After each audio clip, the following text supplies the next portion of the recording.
चाचा चौधरी और युधिष्ठिर का मुकुट। एक दिन चाचा चौधरी के घर पर, बिन्नी, तुमने टेलीफोन का रिसीवर उठाकर क्यों रख दिया? ताकि कोई तुम्हारे खाने में विघ्न न डाले। तुम दिन रात दूसरों के कामों में उलझे रहते हो। बदले में क्या मिला? मिनिस्टर की सीट या गवर्नर का पद? मुझे क्यों नकारा बनाने की सोच रही हो? मैं किसी को आज तुम्हारे पास नहीं आने दूंगी, ताकि खाना तो चैन से खा सको। चाची, आज की खीर लाजवाब बनी है, थोड़ी और मिलेगी? साबू, अगर मैं दरवाजा तोड़कर अंदर खीर लेने गई तो कोई आ टपकेगा और तुम्हारे चाचा को खाना छोड़कर उसके साथ जाना पड़ेगा। तभी एक कार वहां आती है। कार को वहीं बाहर रोको। क्या चाचा चौधरी का घर यही है? हाँ, मगर आखिर तुम लोगों ने मेरे पति को क्या समझ रखा है? कोई भी आता है उसे अपने साथ ले जाता है। मशीन को भी थोड़ी देर के लिए बंद किया जाता है। मेरी बात तो सुनिए। मैं कुछ सुनना नहीं चाहती। अगर तुम्हारी कोई समस्या हो या चोरी डकैती हो गई हो तो सरकार के पास जाओ। पुलिस किस लिए है? चाची, आप गलत समझ रही हैं। चाची, उसकी बात तो सुन लो। शहर की नागरिक समिति ने चाचा चौधरी को सर्वश्रेष्ठ नागरिक चुना है और विश्व में एक हफ्ता तक कहीं भी छुट्टियां मनाने के लिए हवाई जहाज दिया है। ये रहा अथॉरिटी लेटर। मेरा काम खत्म। इतना कहकर वह आदमी वहां से चल देता है। पता नहीं कैसे कैसे बेवकूफ लोग भरे पड़े हैं इस संसार में। चाचा जी, एक हफ्ता तक मौज मस्ती मनाने के लिए छुट्टियां? क्या ये सच है? भगवान, तुम भी हमारे साथ चलोगी? अगर मैं चली गई तो पीछे से तुम्हें जो पूछने आएंगे उन्हें जवाब कौन देगा? तुम दोनों जाओ। चल भाई साबू, कहीं विदेश में घूम लें। एयरपोर्ट पर नागरिक समिति वालों ने हमारे लिए अच्छा जहाज चुना है। बस मेरे बैठने की सीट नहीं बनवाई। वो दोनों रवाना हो जाते हैं। वाह, शहर की गर्मी से निकलकर आसमान की ठंडी हवा में कुछ राहत मिली। आसमान साफ है। जहाज के कलपुर्जे सही काम कर रहे हैं। तभी मैं हवाई जहाज को हाईजैक कर रहा हूँ। ये जहाज तो मेरे और साबू के लिए है। तुम तीसरे कहां से आ गए? तुम्हारे जहाज में सवार होने से पहले ही मैं जहाज में छुप गया था। बस हाईजैकर को ज्यादा नहीं बोलना चाहिए। अगर जान की खैर चाहते हो तो जहाज को मॉरिशस की तरफ मोड़ लो। मगर हम मॉरिशस ही जा रहे हैं। ओह, मैं गलत जहाज पर बैठ गया। हेलो मॉरिशस पुलिस, मैं चाचा चौधरी बोल रहा हूँ। हमारे जहाज पर एक हाईजैकर है। आप उसके लिए हथकड़ी तैयार रखिए। उधर हिंदुस्तान में एक जगह है। उस कार में डाकू भुप्पा है। रफ्तार तेज करो, उसे पकड़ना है। गोलियों ने उसके पीछे के दोनों टायर भेद दिए हैं। डाकू भुप्पा गाड़ी से उतर जाता है। शुक्र है पास ही घना जंगल है। सर, भुप्पा घने जंगल में घुस गया है। वहां उसका पीछा करना मुश्किल है। ठीक है, वापस चलो। इधर जंगल में डाकू भुप्पा, मैं पुलिस को चकमा देने में कामयाब रहा। बाल बाल बच गया। प्यास से गला सूख रहा है। अगर मुझे पानी ना मिला तो मर जाऊंगा। तभी उसे एक खंडहर नजर आता है। शायद उस खंडहर में कोई हो जो मुझे पानी पिला दे। पानी, पानी। खंडहर के अंदर एक साधु उसे पानी पिलाता है। मैं बहुत दिनों से भूखा हूं। आराम से खाओ, यहाँ किसी किस्म का डर नहीं है। तभी भुप्पा की नजर एक मूर्ति पर पड़ती है। वह मूर्ति पत्थर की है, पर उसके सिर पर रखा मुकुट सोने और कीमती हीरो का है। डाकू भुप्पा वो मुकुट उतार लेता है। चोरी करना पाप है। बुढ़े, रास्ते से हट जा। अगर तुमने मुझे पानी और भोजन न दिया होता तो मैं तुम्हें मार देता। भुप्पा मुकुट लेकर बाहर निकल जाता है। इतिहासवेत्ता प्रोफेसर नक्सबोरन इस मुकुट की असली कीमत आंकेगा। प्रोफेसर नक्सबोरन, इस पर पाए गए चिन्हों से पता चलता है कि ये बर्तन चीन के कन्फ्यूशियस के काल का है। प्रोफेसर, देखो मैं क्या लाया। इस मुकुट को मैंने पहले कहीं देखा है। नामुमकिन, उस जंगल में आज तक बाहरी आदमी कोई नहीं पहुंचा। एक मिनट ठहरो। प्रोफेसर एक किताब निकालते हैं। क्या तुम इस मूर्ति के सिर से मुकुट उतार कर लाए हो? हाँ प्रोफेसर, ये मूर्ति महाराज युधिष्ठिर की है और ये मुकुट महाभारत के समय का है। हैं? प्रोफेसर बताओ, ये मुकुट कितने मूल्य का होगा? ये ऐतिहासिक वस्तु है। 3 से 5 अरब रुपए इसका मूल्य आंका जा सकता है। उधर घने जंगल में आज फूल मुरझाए और पेड़ पौधे उदास क्यों हैं? आचार्य, आप स्वस्थ नहीं लगते। अलखानंद, युधिष्ठिर का मुकुट चोरी हो गया है। मेरे संताप का यही कारण है। जब तक वह मुकुट वापस लाकर उस मूर्ति पर नहीं रख दिया जाता, मैं अन्न जल ग्रहण नहीं करूंगा। ऐसी प्रतिज्ञा ना करिए आचार्य, उसे खोज कर ले आएंगे। अगर उसे कोई खोज सकता है तो केवल एक व्यक्ति, चाचा चौधरी। अलखानंद घोड़े पे सवार होकर चल देता है। मुझे बिना समय खोए चाचा चौधरी के पास जाना है।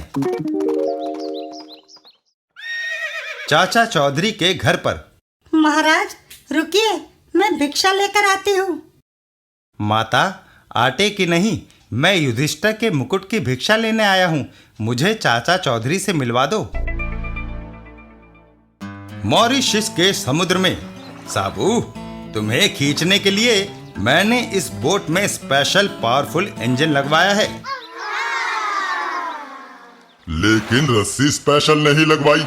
ओह, वह टूट गई। और साबू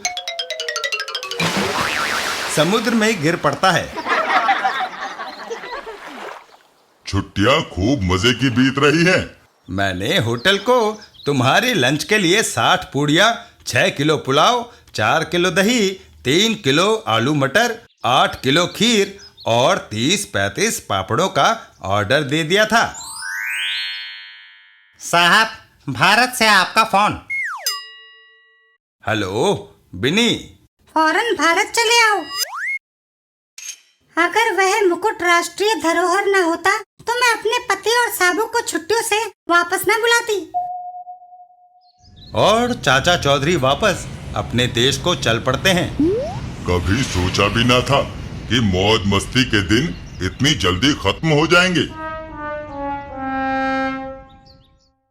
चाचा चौधरी के निवास स्थान पर। अलखानंद, तुम्हारी दास्तान सुन ली। हम आचार्य जी को मरने नहीं देंगे। युधिष्ठिर का मुकुट वापस आएगा। चाचा जी, मसला पेचीदा है। हम डाकू को पहचान नहीं सकते। पता नहीं वह कहाँ होगा। साबू, उलझनों को सुलझाना हमारा काम है। आओ। चाचा चौधरी, आप पुलिस हेडक्वार्टर में? मैं खुद आपके पास आ गया होता। पुलिस कमिश्नर साहब, मेरा काम पुलिस स्टेशन पर ही हो सकता है। शहर के चोर उचक्कों की फोटो और उनकी आदतों की जानकारी लेनी है। आइए। पहला नींबा चरस और गांजे का स्मगलिंग करता है। दूसरा गोशो बैंक को लूटता है। तीसरा भुप्पा ऐतिहासिक वस्तुओं की चोरी करता है। बस मुझे इसी की तलाश है। भुप्पा ने ऐसा मुकुट चुराया है जिसके साथ देश के करोड़ों लोगों की भावनाएं जुड़ी हैं। उसे गिरफ्तार करना चाहिए। पुरातत्ववेत्ता नक्सबोरन के निवास पर चलिए। क्यों? भुप्पा चोर है। वह ऐतिहासिक वस्तुओं का मूल्यांकन जरूर कराना चाहेगा और यह काम नक्शबोरन से ज्यादा बेहतर कोई दूसरा नहीं कर सकता। प्रोफेसर नक्शबोरन के यहाँ। प्रोफेसर नक्शबोरन, भुप्पा मुकुट को विदेश ले जाना चाहता था। मैंने रोका, उसने मुझे गोली मार दी। वह मेरी सफेद वैन जिसका नंबर 0003 है ले गया है। वह मर गया। कमिश्नर साहब, एयरपोर्ट को चलो।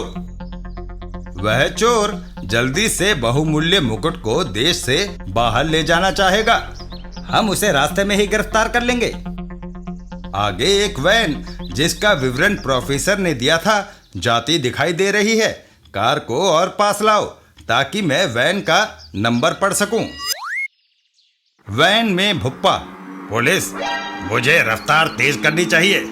यह वही है। तभी ओह, कमबख्त भेड़ों का झुंड कहां से आ गया? वैन नजर से गायब हो गई। साबू, वह वैन अगले पुल से गुजरेगी। तुम शॉर्टकट से नदी पार करके उसे रोक सकते हो। साबू नदी पार करता है। नदी पार सड़क पर मैं पहले पहुंच जाऊंगा। रोको। भुप्पा वैन साबू के पैरों के नीचे से निकाल के ले जाता है। मुझे चकमा देकर निकल गया।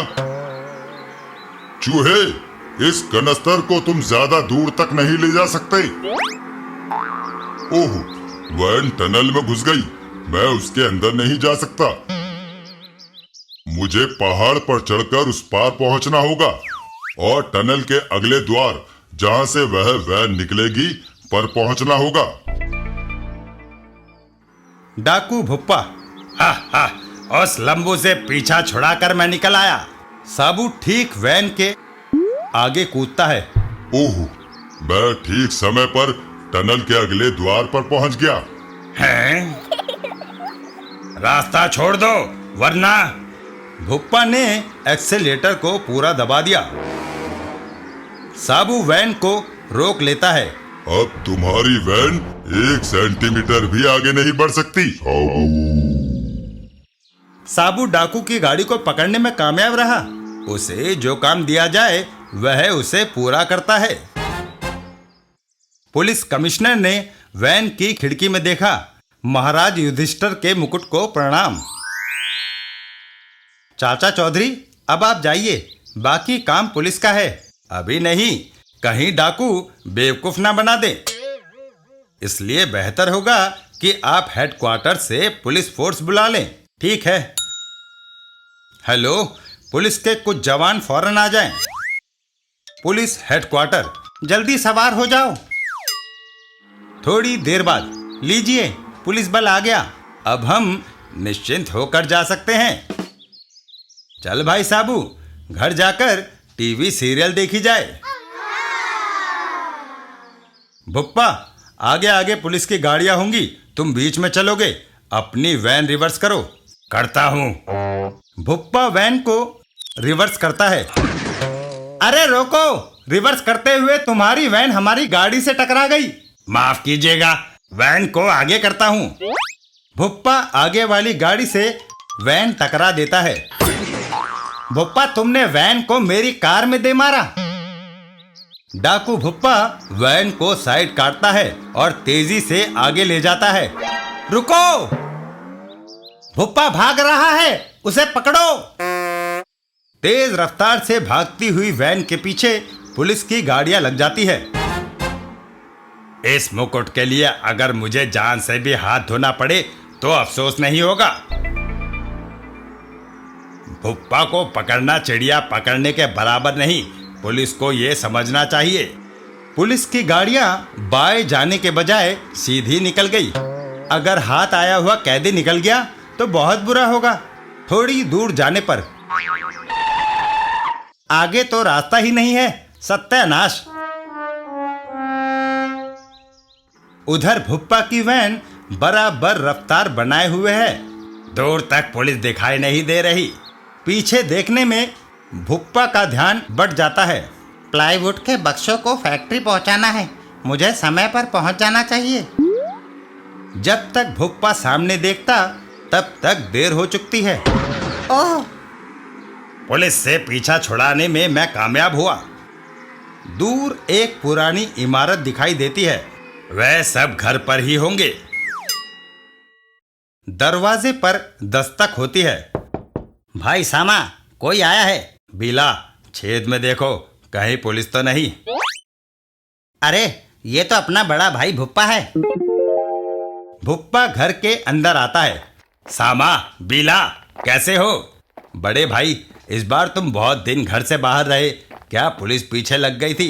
इंद्रप्रस्थ में राजसूय यज्ञ बड़ी धूमधाम से हुआ, जिसमें अनेक राजा और ऋषि मुनि सम्मिलित हुए। भाई देखो, मैंने तुम्हारे पीछे से बैंक लूटा, जिसमें बड़ी रकम हाथ लगी।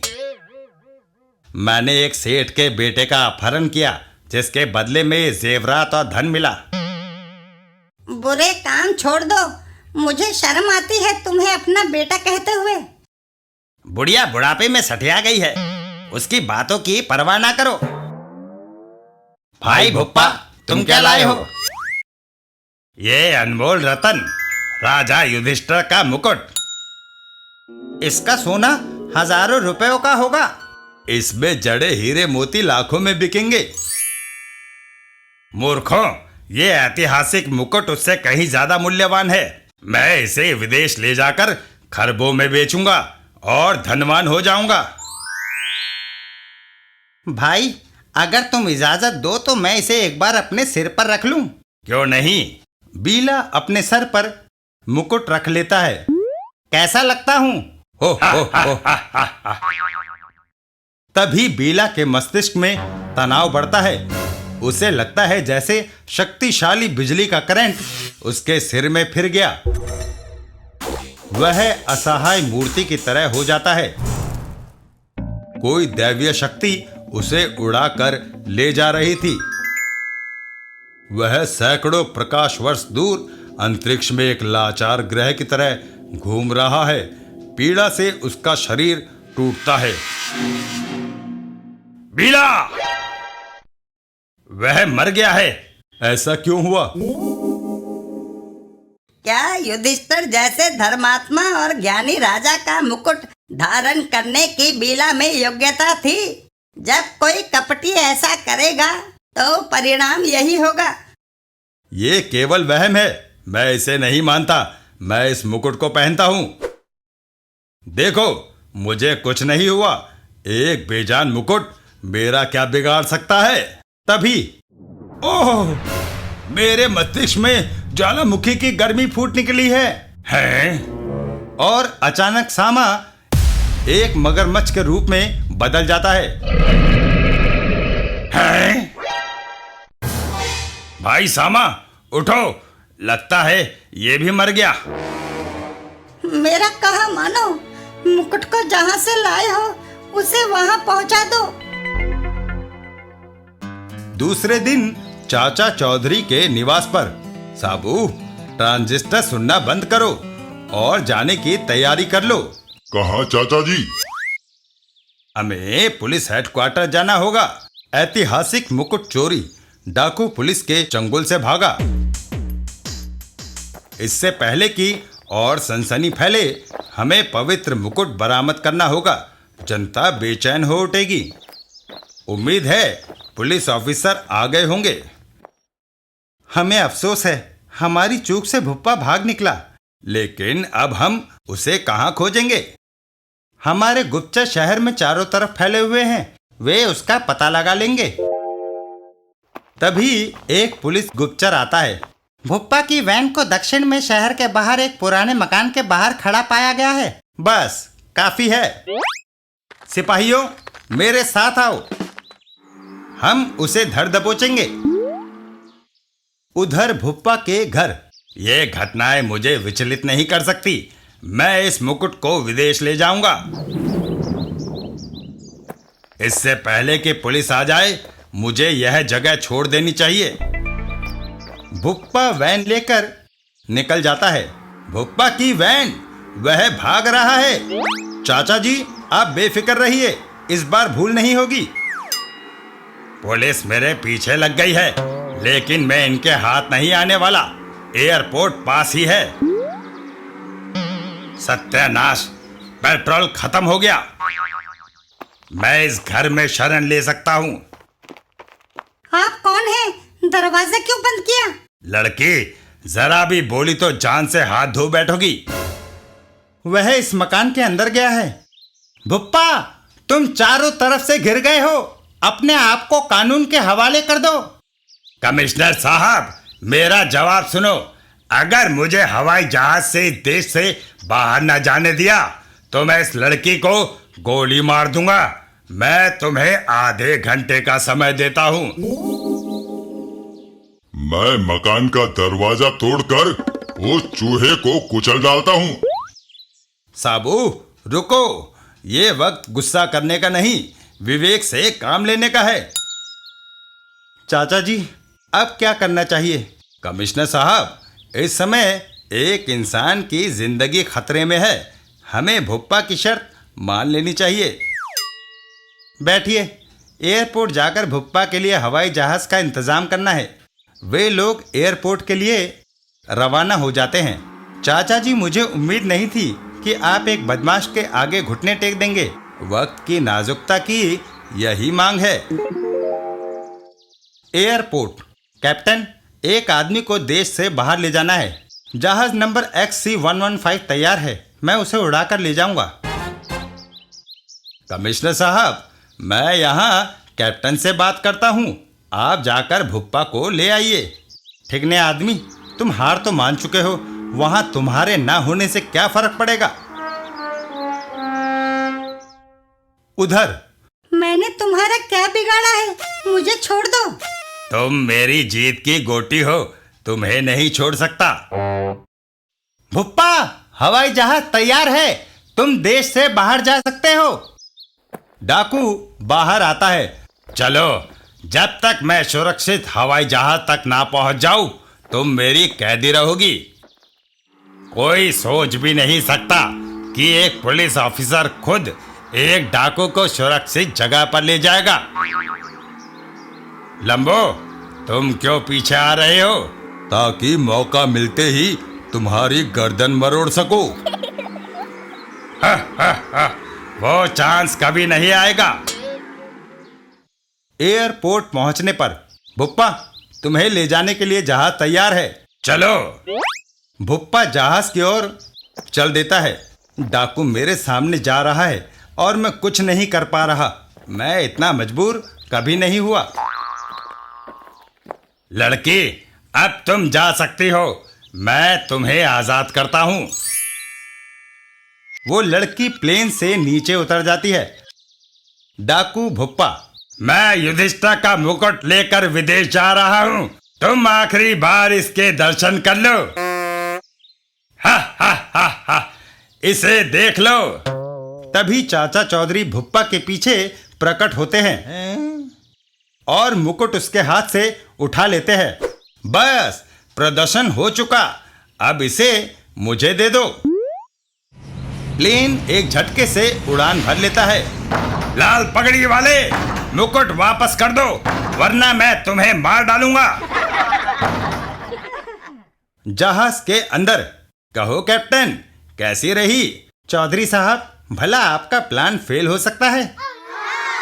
चाचा चौधरी का दिमाग कंप्यूटर से भी तेज चलता है। भुप्पा, तुम घिर गए हो। खबरदार, जो कोई मेरे करीब आया मैं उसे गोलियों से भून दूंगा। जब टिड्डी की मौत आती है तो वह फुदकने लगती है। तुम उस लाल पगड़ी वाले के साथी हो जो मुकुट उड़ा ले गया है। मैं तुम्हें मार कर बदला लूंगा। अबे क्या करता है? एक गोली साबू का कंधा चीरती हुई निकल जाती है। ये तो गया काम से। साबू भुप्पा को पकड़ लेता है। बस, काफी पटाखे चला चुके, मैं तुम्हें मसल कर मार डालूंगा। नहीं साबू, उसे हमारे हवाले कर दो, उसे कानून सजा देगा। साबू भुप्पा को पुलिस के हवाले कर देता है। तो कमिश्नर साहब, संभालिए इसे। लड़की को उसके निवास स्थान पर छोड़कर हम पुलिस हेडक्वार्टर जाएंगे। उधर XC-115 जहाज पर। चौधरी, अब हमें कहाँ जाना है? कैप्टन, शहर के पूर्व में घना जंगल है। वहाँ हजारों साल पुराना एक मंदिर है। हमें वहाँ जाना है। लेकिन चौधरी, जंगल में जहाज को उतारना नामुमकिन है, पर वहाँ वन के शुरू में पक्की सड़क है। सड़क पर कैप्टन जहाज को उतारता है। धन्यवाद कैप्टन। इसी घने जंगल के बीचों बीच वह पुराना मंदिर है जहां से यह मुकुट चुराया गया था। काफी देर तक चलने के बाद ये वही जगह है। ऐतिहासिक मुकुट वापस युधिष्ठिर की मूर्ति पर रख दिया जाता है। चाचा चौधरी,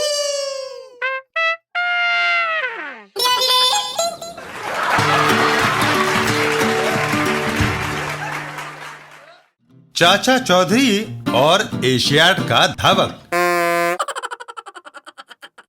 एक दिन चाचा चौधरी 71, 72, 73, 74। नींबू चक, 10 रुपए उधार देना, आजकल बड़ी कड़की में हूं। अरे, एक तेज धावक होते हुए भी तुम्हारे पास पैसों की कमी रहती है। दौड़ का अमीरी से क्या ताल्लुक है? तुम अपने गुण से पैसा पैदा कर सकते हो। वह चाचा चौधरी की ओर इशारा करता है। 82, 83, 84। वह लाल पगड़ी वाला नोट गिन रहा है। उन्हें छीनकर भाग जाओ। वह तुम जितना तेज नहीं दौड़ सकता। आइडिया तो अच्छा है। वह चाचा चौधरी के पास पहुंचता है। साहब, जरा 100 के छुट्टे देना। ये लो छुट्टे नोट। धन्यवाद। अर्र, पर तुमने मुझे 100 का नोट नहीं दिया। वह तुम्हें नहीं मिलेगा। फिजूल मेरे पीछे भागकर अपना समय क्यों बर्बाद करते हो? मैं तुम्हारे हाथ नहीं आ सकता।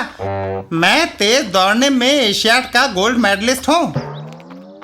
मैं तुम्हें पकड़ने के लिए नहीं दौड़ रहा। फिर? मैंने तुम्हें 99 रुपए दिए हैं। 100वां नोट देने के लिए मैं आ रहा हूं। वह रुककर चाचा चौधरी से पैसे ले लेता है। लाओ, सचमुच तुम बहुत ईमानदार आदमी हो। अगर मैं भाग जाता तो 1 रुपए का नुकसान हो जाता। तभी, अरे, चाचा चौधरी को यहां होना चाहिए था। वह रहे वे। चौधरी जी, मैंने आपको चेक दिया था कि आप मेरे सेविंग अकाउंट से 100 रुपया ले आए। लाइए, वे कहाँ है?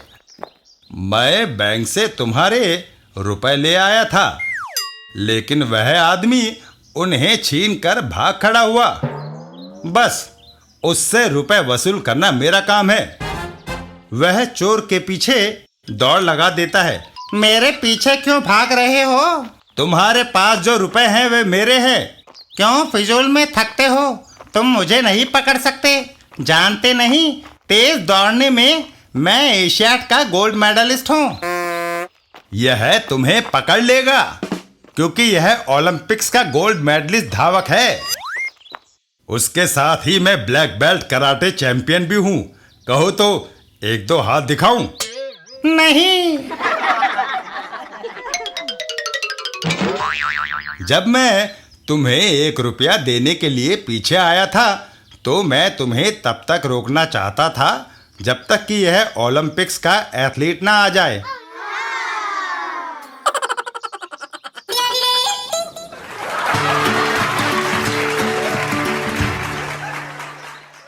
चाचा चौधरी और धमाका सिंह की साजिश। एक दिन धमाका सिंह और गोबर सिंह। अरे धमाका सिंह, तू पेड़ की टहनी क्यों काट रहा है? चाचा चौधरी को छकाने की योजना है। इस टहनी को पूरा नहीं, थोड़ा काटकर कमजोर कर दिया है। बाजार से खरीद कर 2 सेब वहां धागे से टांग दिए हैं, जैसे लगे कि ये इसी पेड़ के फल हैं। जब चाचा चौधरी पेड़ पर चढ़कर इन सेबों को तोड़ने के लिए आगे बढ़ेगा तो कमजोर टहनी उसके बोझ से टूट जाएगी और वो सर के बल नीचे जा गिरेगा। टहनी का कटा हुआ भाग छुपाने के लिए पत्ते लगा दिए ताकि चाचा चौधरी को जरा भी शक न हो। अब मैं जाकर उसे लाता हूँ और पेड़ पर चढ़ने के लिए उकसाता हूँ। चाचा चौधरी। चौधरी साहब इधर आइए, आपको एक लाजवाब चीज दिखाई जाए। देखिए कितने ताजे व पके हुए सेब, जैसे आप ही का इंतजार कर रहे हो। पेड़ पर चढ़िए, सेबों को तोड़कर खाइए और तंदुरुस्ती बनाइए चाचा जी। साबू, तुम इन सेबों को जमीन पर खड़े खड़े ही तोड़ सकते हो, उन्हें तोड़ो और खाओ। नहीं, उन 2 सेबों से इस विशालकाय साबू का क्या बनेगा? दाढ़ भी गीली ना होगी। चाचा जी उन्हें तो आप ही तोड़कर खाइए। भाई धमाका सिंह, तुम्हारी दलील भी ठीक है, मैं ही उन सेबों को पेड़ से उतार कर खाता हूँ। चाचा चौधरी अपनी पगड़ी हवा में लहराते हैं। चल मेरी पगड़ी, दिखा कमाल। और फिर चौधरी तुमने तो कमाल कर दिया, बिना पेड़ पर चढ़े सेब उतार लिए। धमाका सिंह, कमाल तो तुमने किया जो जामुन के पेड़ पर सेब उगा दिए। चाचा चौधरी का दिमाग कंप्यूटर से भी तेज चलता है। तुम्हारा ये प्लान फ्लॉप हो गया। मैं भी हार नहीं मानने वाला। उसे ना को चने ना चबवाए तो कहना। जाओ, मुझे कुछ देर अकेला बैठकर सोचने दो।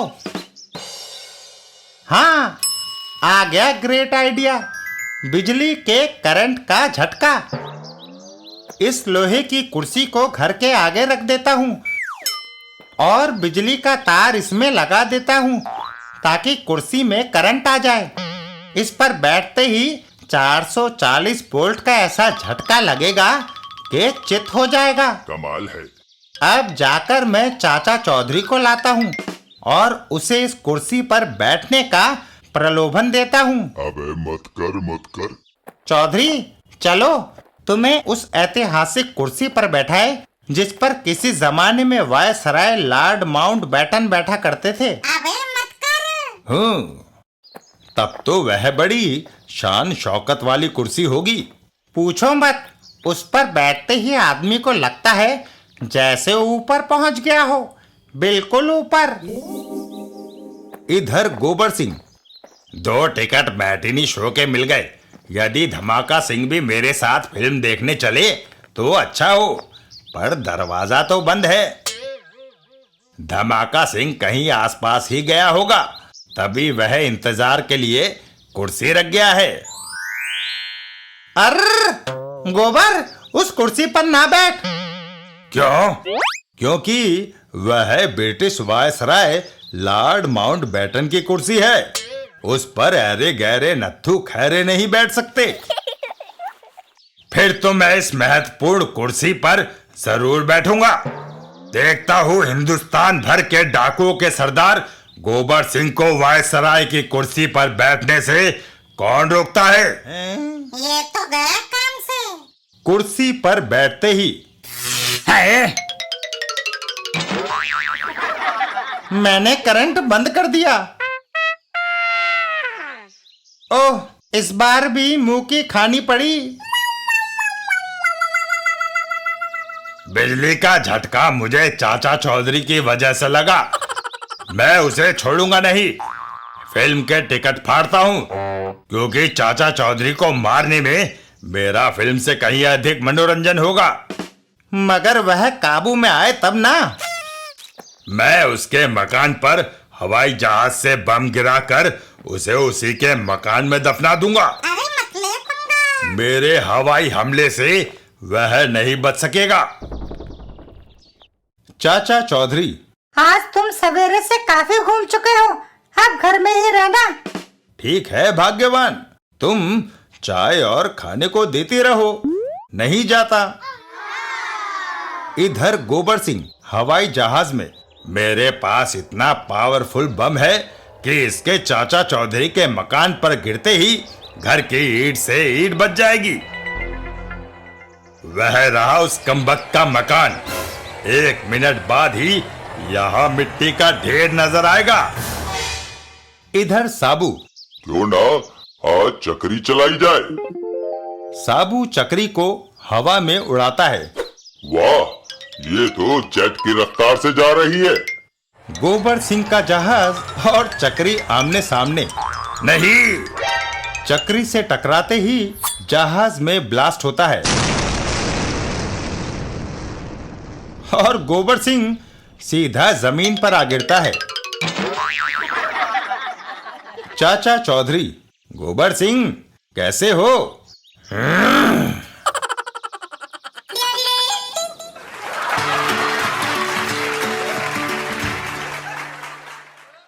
चाचा चौधरी और नोटों की बारिश।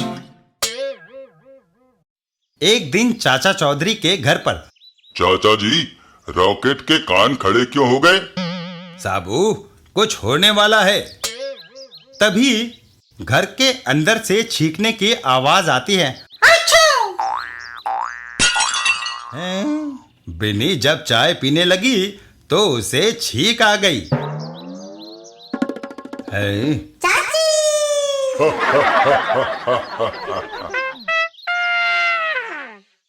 शिब्बन भाई, कहाँ भागे जा रहे हो? हमारे शहर के क्रिकेट मैदान में एक हेलीकॉप्टर 500 के नोट्स गिरा रहा है। कमाल है। तब तो सारा शहर उन्हें लूटने के लिए टूट पड़ा होगा। हाँ, और मैं भी चला। क्रिकेट के मैदान में पैसों की बारिश। लूटो। हेलीकॉप्टर पर। चीफ को खबर कर दो। चीफ बाको, शहर के सारे लोग मैदान में इकट्ठे हो गए हैं। ठीक है, पीछे से हम उनके घरों को लूटने जाते हैं। हमें ऑपरेशन लूट को जाना है। चलो, घरों से सारा माल निकाल लो। डाकू घरों के बंद दरवाजों की ओर बढ़ जाते हैं। इधर मैदान में हम अमीर हो जाएंगे। हाँ हाँ, अमीर हो जाएंगे। बाको की गन का फायर। हमारा प्लान कामयाब रहा। हम माला माल हो गए। अब अगले मोहल्ले चलो। अगले मोहल्ले में। तुम नोट लूटने नहीं गए? लालच बुरी बला है। डाकू चाचा चौधरी पर गन तान देता है। एक तरफ हटो, हमें तुम्हारा घर लूटना है। अबे क्या करता है? मुझे दूसरे पार्टनर से पूछना पड़ेगा। कहाँ है वह? तुम्हारे पीछे। डाकू साबू पर फायर खोल देते हैं। पहले उसे मारो। साबू का वार। गिरगिटो। Police jeep. वायरलेस पर मुजरिम के पकड़े जाने की सूचना मिली थी। इंस्पेक्टर, इन्हें ले जाओ।